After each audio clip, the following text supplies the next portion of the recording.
Boris Johnson has confirmed his intention to strike an interim agreement with the EU to resolve an ongoing Brexit dispute, but also insisted he remains ready to deploy the nuclear option if necessary.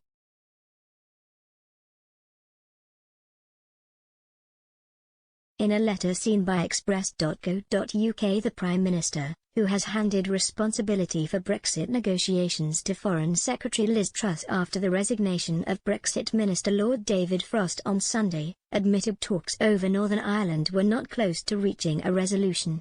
He said, "As things stand, neither Northern Ireland nor the UK more broadly gets any say on the way EU legislation is imposed on Northern Ireland. Unfortunately, the negotiations are not yet close to delivering outcomes which can genuinely solve the problems presented by the protocol."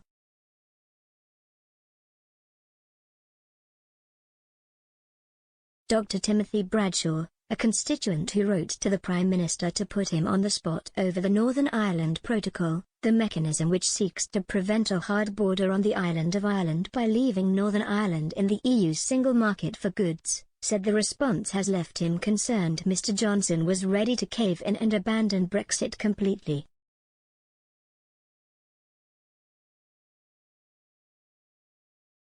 Dr. Bradshaw, who is a theological lecturer and Anglican clergyman, contacted Mr. Johnson via his parliamentary email address on December 17 to press him on the protocol.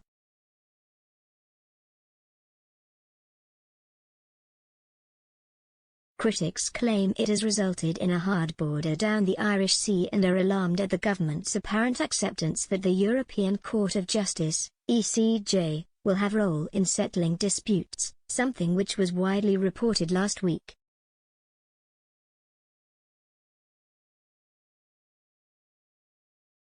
He wrote, "Does our government not see the grotesque contradiction of giving military support to the EU states, while the EU is waging war without fighting against Northern Ireland and annexing it economically?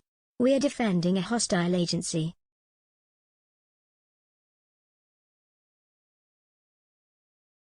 This is another example of Whitehall being subverted into an EU support mechanism, colluding with its plan to turn Northern Ireland into the next Kosovo.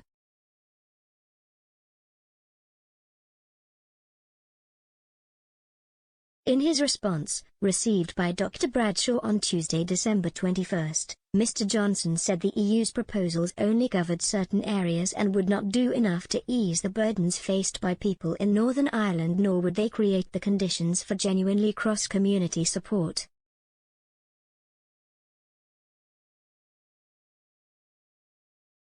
He added, "Our preference would be to reach a comprehensive solution dealing with all the issues."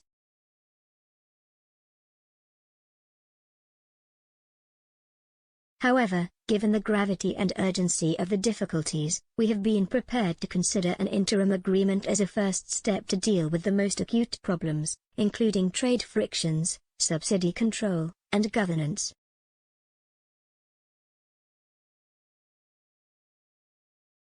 Mr. Johnson said, "I fully accept that such an agreement would still leave many underlying strains unresolved, for example, those caused by diverging UK and EU rules over time."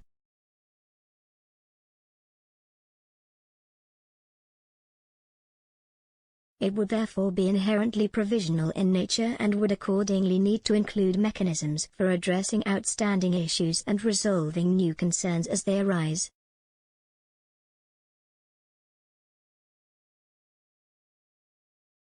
The UK had proposed a number of possible ways forward, but had not so far been able to make progress even on what the core elements of an interim agreement might be, Mr. Johnson explained.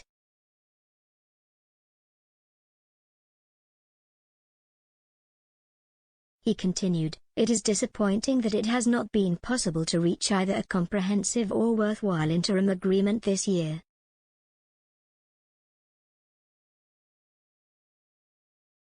A solution needs to be found urgently early next year.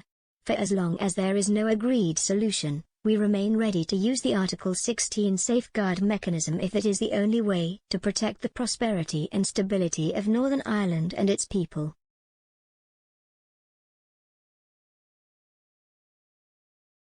As you may know, negotiations will now be led by our new chief post-Brexit negotiator, Liz Truss, the Secretary of State for Foreign, Commonwealth, and Development Affairs.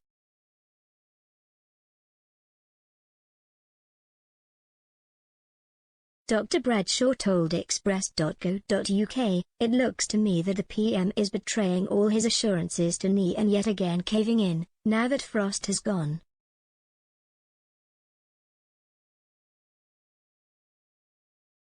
Referring to an acronym for Brexit in name only often applied to the withdrawal agreement negotiated by Mr. Johnson's predecessor, he added, "This could mean we are getting back to May's Brino and abandoning Brexit."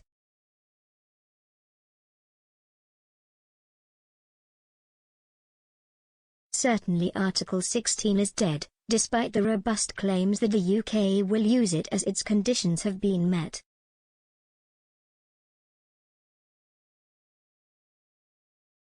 Lord Frost previously confirmed plans for an interim deal last week, days before quitting his post.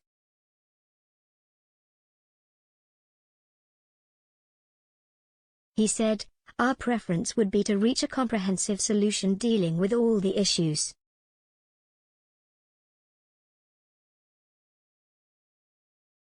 However, given the gravity and urgency of the difficulties, we have been prepared to consider an interim agreement as a first step to deal with the most acute problems, including trade frictions, subsidy control, and governance.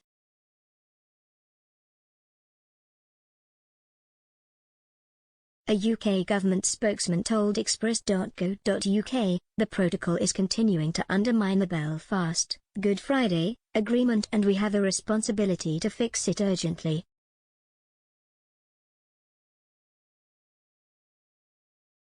As we have said before, it is essential that we resolve the most pressing issues now, the free flow of trade between Great Britain and Northern Ireland, subsidy control, and the role of the European Court of Justice.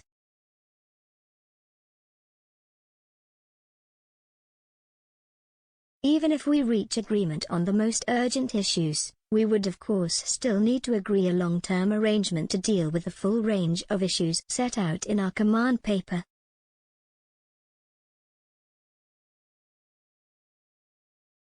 As the Foreign Secretary set out yesterday, our preference is for a negotiated outcome, but we need to pick up the pace of talks in the new year. If solutions cannot be agreed, we will use the Article 16 safeguard mechanism to protect the Belfast, Good Friday, Agreement.